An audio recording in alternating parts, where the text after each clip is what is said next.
I am the tofu golem. Please enjoy the video. You start by narrowing variables. Choose low-rank lobbies and land in a small compound to isolate contacts. Once done, enable voice and watch the minimap closely. Bots often lack consistent footstep timing. Make sure to use quick third-person peeks to force reactions.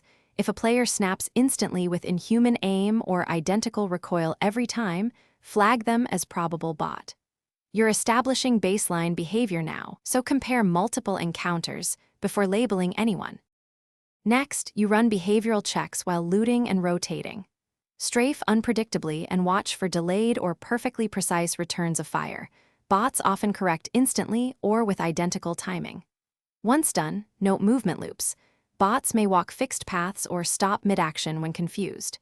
Make sure to watch how they loot and heal.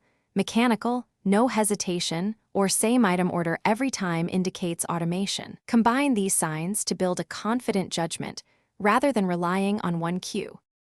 Finally, you confirm and act. Capture a short clip showing the suspect's behavior and timestamp the location. Once done, submit an in-game report with the evidence. Reporting with clear examples increases enforcement likelihood. Make sure to avoid false positives. If your clip is inconclusive, don't report immediately. Instead, observe another encounter. Troubleshooting tip: if you mislabel a player, rewatch your clips and refine your cues. Focus on multiple consistent signs.